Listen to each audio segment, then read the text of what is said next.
get clear about what you want in a partner.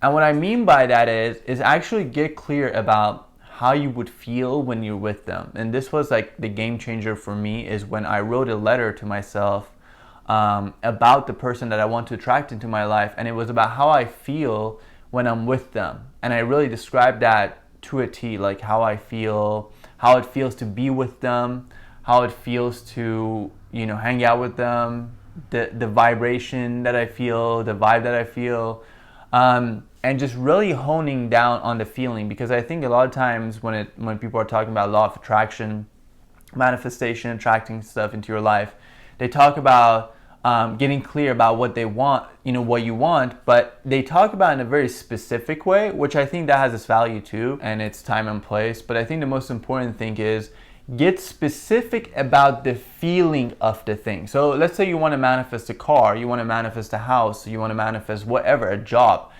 Get clear about the feeling of that thing. Get clear about the feeling of the person. What is, if your partner, what will they feel like? What are you going to feel when you're with them? What is it going to feel like to spend time with them? What is it going to feel like to build a life with them? And hone in on the feeling, because the outer exterior of that thing, of that feeling, may change and be different from what you have expected. And it may actually blow your socks off. It may be way better. And most likely is way better when you trust the will of God. Trust a higher will, a higher intelligence to direct the outer exterior and the shape of that manifestation. So when you get clear about the feeling, and then you say, dear God, Heavenly Father, you allow that to take form however it is your will, because God will always surprise you. It will always surpass your expectation. And it's better to allow that higher intelligence to dictate the outer exterior of that manifestation than your own mind, because your mind is very limited in what it knows. So, Victoria, what do you have to add to that? Well, I think you said it perfectly, but as always, I think just like you said, getting really clear on how you want to feel viscerally in your body. Like, do you want to feel safe? Do you want to feel that home frequency? Do you want to feel excited? Just filled with life force energy, and getting less detailed about what you want them to actually look like. Like, I want my person to have a man bun or a beard or what have you. That is really nice. That's a bonus. But for instance, for me, I never thought I would attract a Middle Eastern man. That wasn't a man butt and a beard, though. Yeah, well, that was really nice. That just naturally developed. It was a bonus, but that was never my intention. My intention was, I want to feel safe, secure. I want him to be able to lead me. I want him to embody his masculine and me, my feminine, which we'll get into later. I really focused on how I wanted to viscerally feel in every cell of my body with my person long term. So focusing less on the shell and more of the essence of your person, and being open to what they're supposed to look like, and just being open to meeting new people and embracing different energies. And what's interesting to point out here is that what I was seeking me. And this is something people throw around in like manifestation community and stuff, which I don't have any problem with people wanting to manifest material things. I just think that the deeper you get into the stuff, the material actually takes a secondary role, which actually leads to a higher level of manifestation because you're not so focused on it. But I do think that when they say, a lot of manifestation channels and manifestation books talk about what you are chasing or what you are after is chasing you, right? And maybe chase is not the best word, because I talk in my 5th point about how like that chasing vibration actually deflects and pushes. Because like if you're chasing a cat or a dog, or the cat or a dog is chasing something, how often do you see them chasing something that's just standing there and just about to like be like, yeah, I want to be received by you, even though they're like after it, you know what I mean? That thing is running away as they're chasing it. And I think like nobody would want a creepy person approaching them, like chasing them, like, be with me. Well, it's just like a needy energy, yeah, right? Which we'll talk about this a lot more in depth in the 5th point. But what I wanted to just point out there is, what I was doing on my own, looking for a person like this, that feels like this, she was doing on her own. It just so happened that like the timing was perfect, but this is how it happens when you trust the will of God, when you trust God's timing and the divine laws, and you take it out of your own hand and control to manifest it, and you allow it, God, to manifest it. But you get clear about what you want. It's kind of like I was watching Harry Potter. I was watching Harry Potter for the first time. I watched all 7 movies. I finally got him. And it's her favorite book. And one thing I loved in the 7th video, or the 7th movie, is that they talked how the sorting hat that chooses what house you end up in takes into consideration what you want. Your intention. But it chooses the higher path for you, but it does consider what you want. Gryffindor! And I think manifestation, especially when you do it in this way where you put it in God's hands, there's a line in the Course in Miracles that says, I place the future in God's hands. And basically what it means is surrendering your control of how it will look like and trusting that there's a higher intelligence that knows a lot more than you, and that it knows who is simultaneously working on themselves as you are working on themselves. I didn't know. I didn't even know you exist, right? Especially I didn't know you exist in Tulsa, Oklahoma, which is where we live, which is not a huge place, you know? Yeah. And it doesn't have like, it has a lot of conscious people, but not like conscious and like in terms of like calling themselves conscious, you know? Our age group as well. But I think PJ's main point is basically surrendering, right? Surrendering to the will, surrendering to the highest good, having the intention, and letting go of how that's actually going to play out and look. You know, it's that whole phrase, you know, trust the process. Yeah. You know? Believe in the potential, but leave the actualization to God, to a higher power. Yeah. But you do your part though. For sure. It takes two to action. tango. Yeah. Like, it's like 50-50. God does half the work, you do the other half. You know, because I could say, hey, I want a new car. Okay, but what are you doing to to like obtain that car? Are you saving your money? Are you investing your money? Are you getting clear on how you want to feel in the car? You know, all these different things. Are you taking any actions in the direction of that wish? Yeah. Because I wanted a partner, but I was going on 0 dates. I was like isolating myself and in hermit mode in my house. Yeah. And I was like, God, where's my partner? I know, God's like, what? God's like, dude, you gotta help me out a little bit here. Yeah. And this is actually what made sense to me. I always think about life as a video game, and I used to play a lot of video games. And in Grand Theft Auto, if you use a cheat code, like if you put the cheat code for a tank, and you say spawn tank, it literally drops it out of the sky. The moment you finish entering it, like a tank drops in the middle. No matter where you can be inside a building, the tank just drops out of the sky into that building or whatever. Yeah. And what I learned from that, I was like, that happens in a video game, but it never happens in life. I cannot recall one instance where God like dropped a car or dropped a money or dropped a person into my like out of the sky. Big things, little things happen. Yeah, you know, like happen. Synchronicities and also instant manifestation. Like I think of something and it manifests, or I think of someone and they come into my field. But it's like it's a balance between the law of attraction and the law of action, right? Yeah. Half of it is energetic attraction. The other half is tangible action and steps you're taking towards a goal or the manifestation that you desire. Which is super important. And for me, just that visual of things literally dropping out of sky, like I was like, how chaotic would it be if I dream about something or pray about something and in that instant it just falls out of the sky? Like if I just like say, dear God, I would want to meet my person, and then you just plop out of the sky, like, you know what I mean? That vision really helped me because I was, as a type 9 on the Enneagram, I was out of touch with my own ability to take action and bring about desired result in my life. So combining that element of action with divine wisdom and guidance, so getting that guidance, expressing what you want to the universe, to God, receiving guidance from it, like it says, go here, say yes to that invitation, follow up with that person. These are all intuitive nudges that you receive when you connect to that, and you can connect to it through prayer, meditation, etc. But when you receive that, act upon that, and I was missing the element of action. So I think for point 1, just to wrap it up, this is good, but the whole point was get clear about what you want, but get clear about what they feel like, what that person feels like, not the outside exterior. Yes, for sure, 100%. Do you want to say anything about values? Because I know you talk about that. Yeah. So I don't know if you want this to be point 2. Well, I want this to be a part of this because you want to get clear about how they feel, but you want to get clear about your own personal, non-negotiable values in life. Yeah. And to me, like, this really goes back to like what I think I did, and it helped me out, is like writing 10 values on a piece of paper that I was like, if I lived my life by these 10 values, at the end of my life, I would be happy that I did so.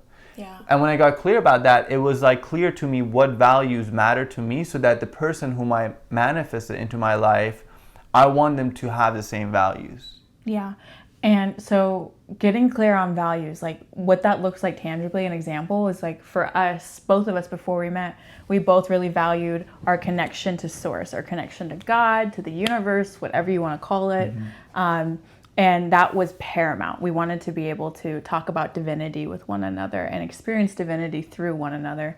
And so that's a non-negotiable value, you know?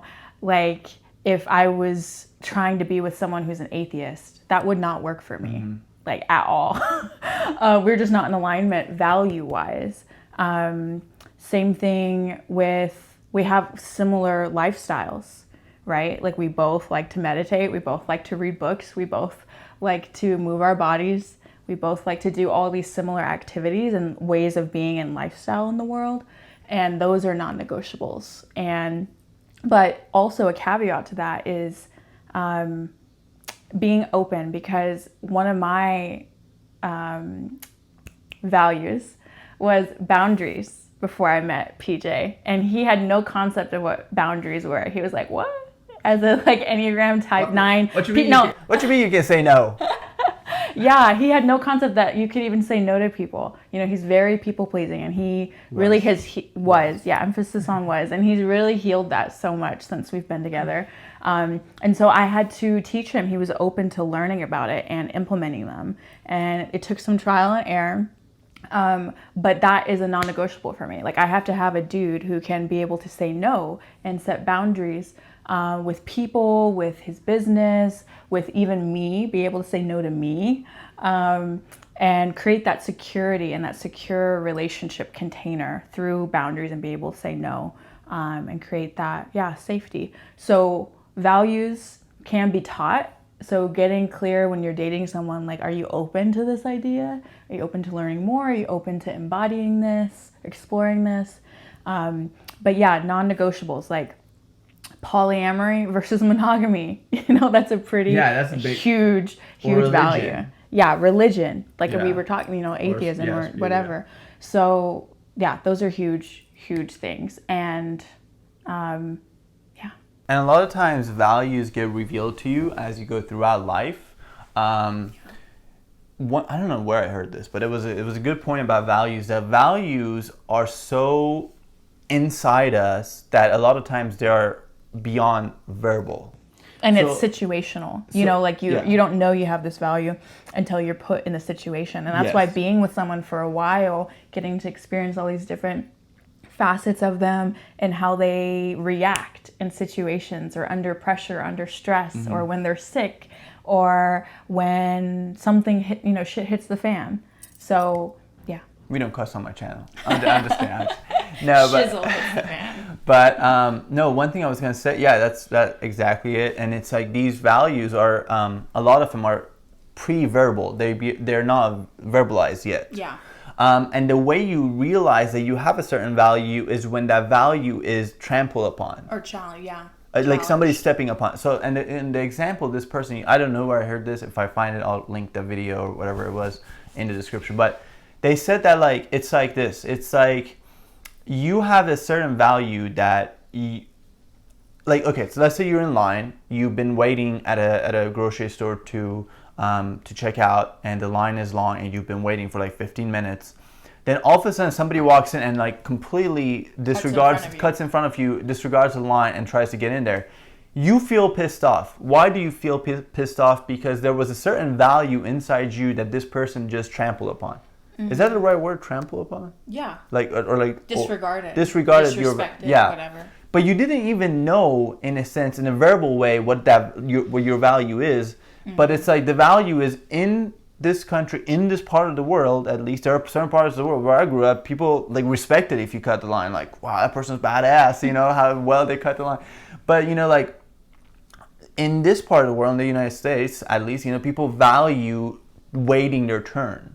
But that is a value that is beyond verbal, right? And as you go through life, you got to really pay attention to the contrast. And a lot of people say, in the spiritual field especially, that the contrast that this earth realm provides us with, like, oh, I like this and I don't like that, or like I experienced something, I really didn't like that, but the fact that I didn't really like that clarified what I actually do like. And that's what happens when you date too. Yes, absolutely. You know, that's why it's so important to meet new people, try different things, get into different environments, because you figure out what you do and do not like. Like, I dated an atheist. I was like, that's not my cup of tea. Exactly. You know? Or like, yeah, someone who just doesn't align with me. And I'm like, perfect. I know what I don't want, so I want the opposite of that. You know, yes, it helps you gain clarity. And to answer, a lot of people say this too, it's like one of the best ways to answer what do you want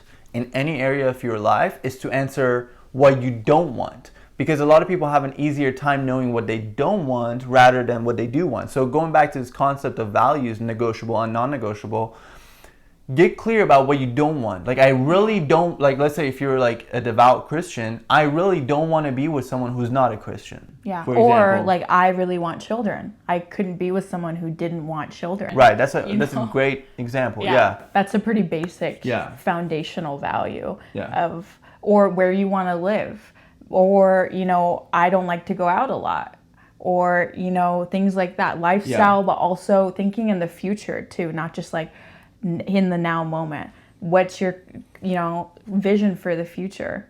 Getting clear on that. A lot of this, so much of it goes back to knowing your own self, know thyself, knowing your own personal values. For sure. Right? Like, your personal values, like, you shouldn't even have a conversation about wanting to find the one if you're not clear about your own values in life. Yeah. Like, nobody wants to be with someone that doesn't even know themselves, or like, like, you know, whatever goes, you know.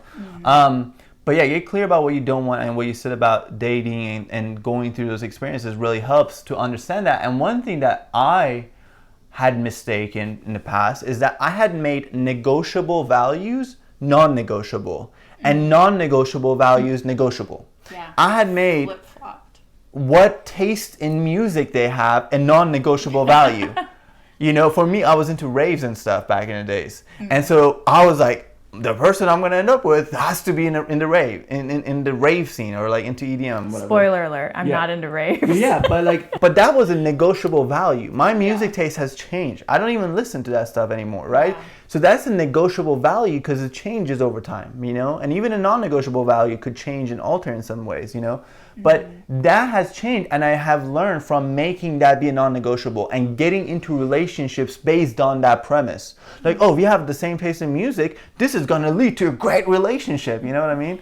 Like, that's good for a short-term connection. Yeah, exactly. But long-term, longevity-wise, it's these like root foundational values and ways of being in the world. You could think of like even Maslow's hierarchy of needs, if you're familiar with psychology, you know, or the chakra system, like these very basic, how do you deal with money?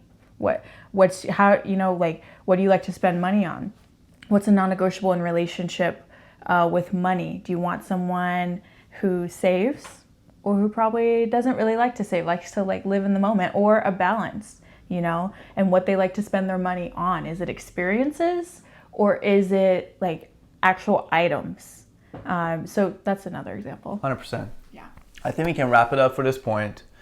We're just so excited about self-knowledge, working on yourself, improving yourself. And honestly, I think that's what brought us together. You know, from our first meeting, it was so clear that we are different in that way. And that was like it was like a shock to both of us. Like, oh, you've read that book? Like, you read a book? Who reads books? You know what I mean? Or like, you know that person on YouTube? You know what I mean? Like, it was like, for me, it was really cool. Yeah. It was finding this common value system instantly the first time we met. Yeah. You know, we were like, oh, we both really value intaking knowledge and self-development and growing and evolving. And I did such I mean, it was silly, but it worked. I was trying to prove to her that I'm into like learning and reading and like growing and working on myself. So I was trying to prove that to her, and I was like, think quick, show her your Audible library. So I pull out my phone and I'm like going through my Audible library. I'm like, look at all these books, and you gave me no reaction to it, but later you told me it actually worked. It did. Mind blown. Yeah, he was coming on to me so hard that I just immediately went into my masculine, because it's a way of testing and vetting someone too as the feminine, which we'll explain later. But I was just like very stoic, very masculine, not letting on, and I also just wasn't fully conscious that I was into him yet. But once I saw that we were aligned, even in terms of books and mentors and guides, I was like, wow. That was a big deal though. Yeah, we have like the same teachers. Yeah. And I was like, wow, someone my age who values these things. Wow. You know? It's like, so cool. It's gold. You know, like I struck gold and vice versa, I'm sure. Yeah. Yeah, I struck diamond. All right. Point.